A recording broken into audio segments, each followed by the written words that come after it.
ali znate kad neko kaže lijep si kao grčka statua, to nije kompliment iz jednog jedinog razloga, a to je zato što sve grčke statue imaju ovak mali kurac.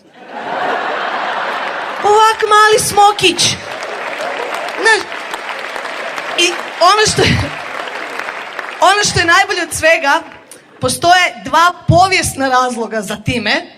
Prvi je zato što je u to doba u Grčkoj veliki kurac bio smatran odvratnim, vulgarnim i grotesknim, a mali estetskim lijepim. I sad ti zamisli koliko je malo kurački lobby u Grčkoj bio jak. Da su oni uspjeli uvjeriti ostatak države u I drugo je zato što su se olimpijske igre u to doba igrale gole i onda bi ovi s velikim kuricima mogli mlatarat okolo, što je fakat ima smisla, jer ako ti trčiš 100 metara prepone, možeš sam sebe ozlijediti. Znaš, ti kreneš i kao, op, ko je to? Ja sam. I onda kad skačeš s motkom, ne treba ti motka. Знаете каков слем данк, каков пенал од 1 метар?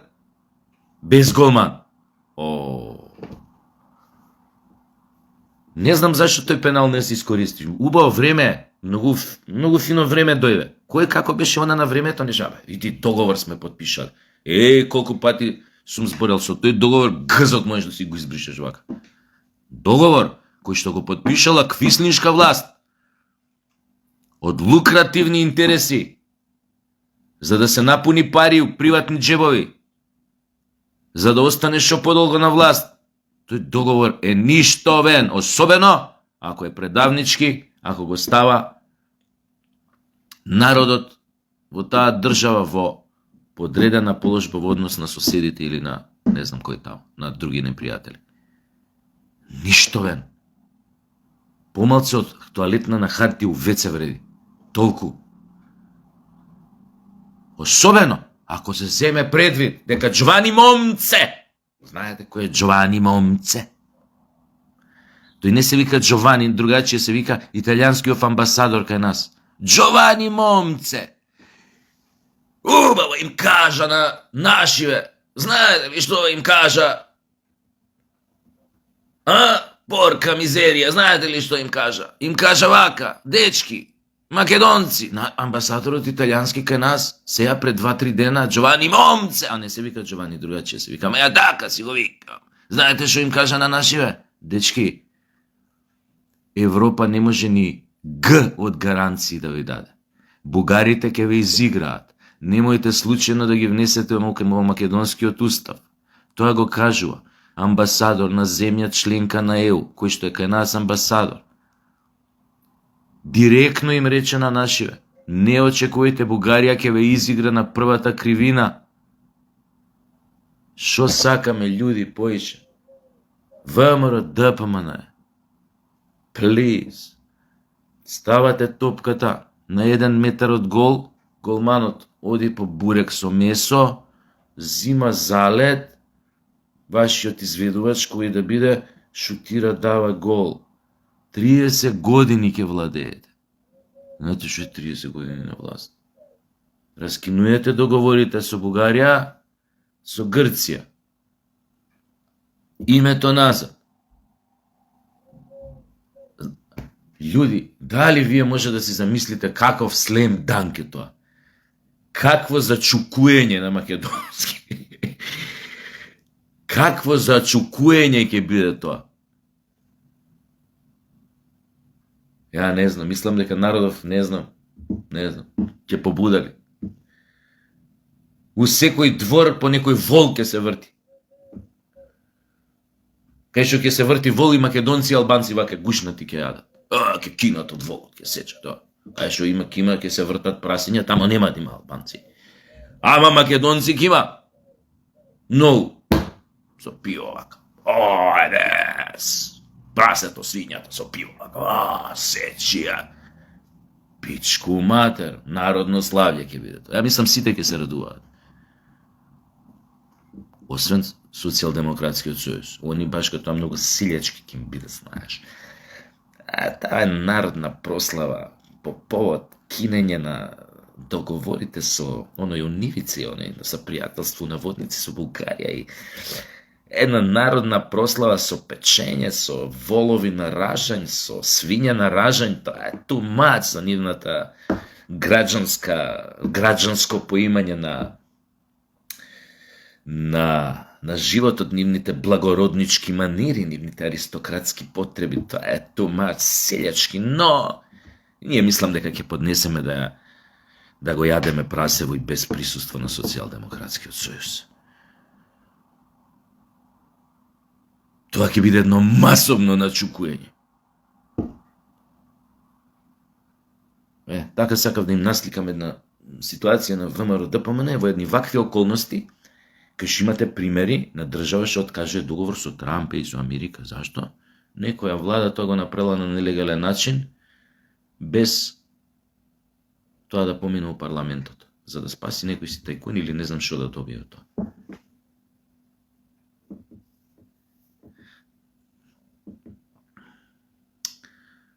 Го знаат ова ВМРО. Но треба вака уште попластично да им се објави, да им се каже, сепак да им се каже. Колку поише човек кажува, поише влегува во уво. Тоа не дека ова нема ефект, ја што го зборам, го гледаат сите. Ама малце по малце си ровари. Знаеш, кога бубачка кој ќе влезе, па почиња да ти ровари, па тука, па ќе влезе повнатре, може еден ден да донесе да предизвика конкретна акција.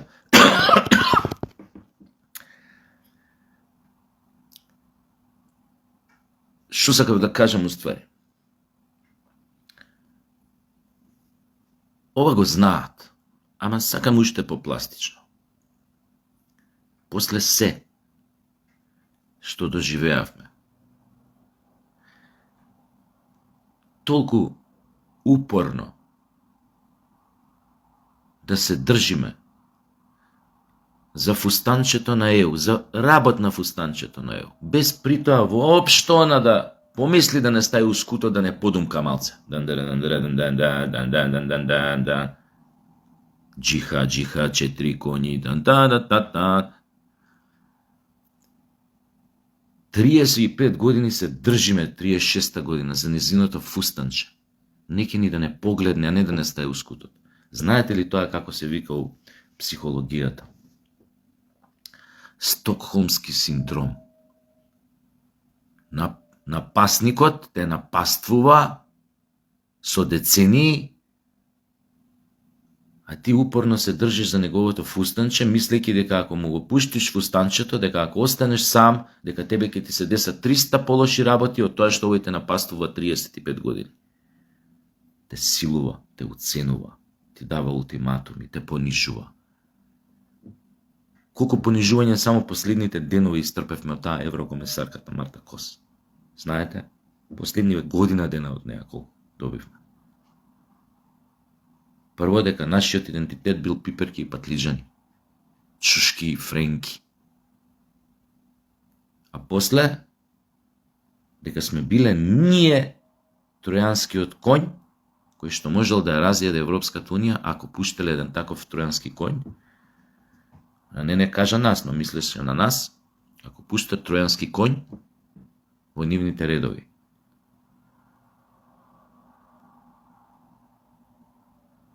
Сега можете само да си дадете одговор, да замислите, да изфантазирате каков е тоа тројански конј што би влегол во едно фашистичко окружување.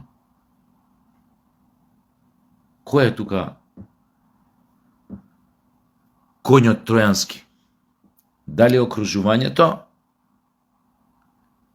или оној конј на кој што таа Кос мислеше? Обратна е тезата дека во тоа окружување има повеќе тројански коњи.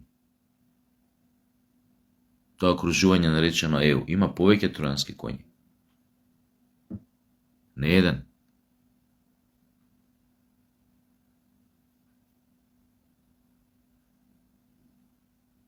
Така да нивниот распад ќе си дојде од внатре.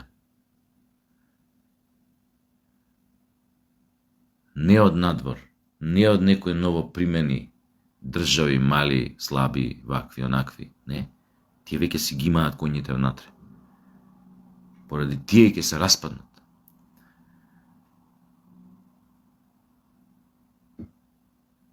И стварно, полека, ја не знам, може би тоа исто така го гледаат тој план Б у нашата влада, ја не сум тамо, може би некои луѓе го разгледуваат и тој план, што доколку полека се дистанцираме од нашиот европски пат на водници, ќе кажам. Но од друга страна треба да сме свесни дека нашата заложба упорна, со ништо предизвикана, нашата посветеност патолошка да не примат во Европската Унија се класичен симптом на колективен стокхолмски синдром, а сите знаеме што е тоа, оној што не знаеше му објаснив.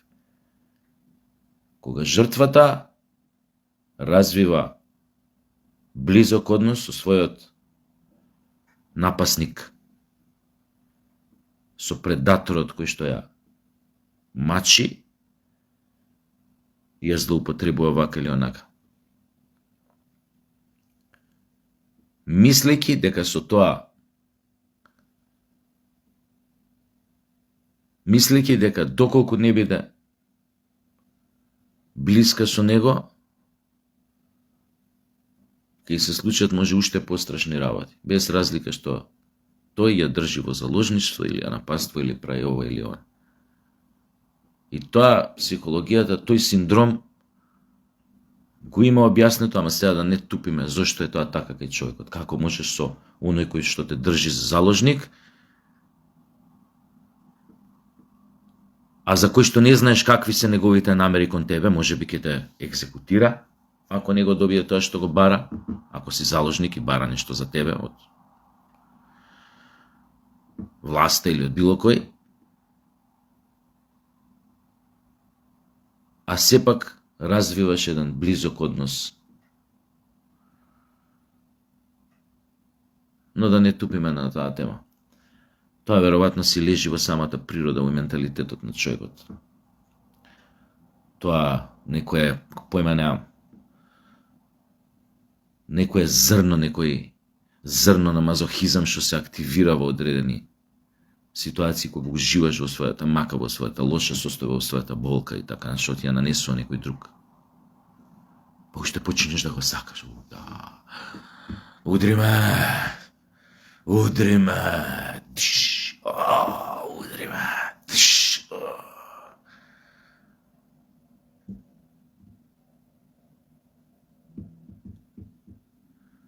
Ако сакате поише да научите за мазохизам, можете, многу поише можете СДС да ги прашат. Они се махери за тоа.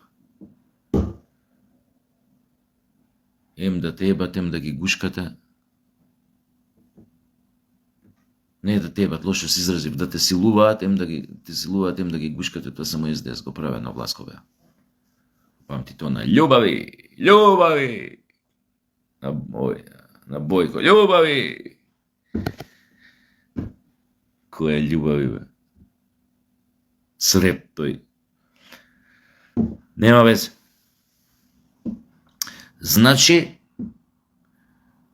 фино шо Весна министерката мадафакер така се постави достоинствено, тоа треба да биде репер за секој македонски функционер што ќе биде доведен во таква непријатна ситуација, подложен на провокации кои што доаѓаат од било која страна.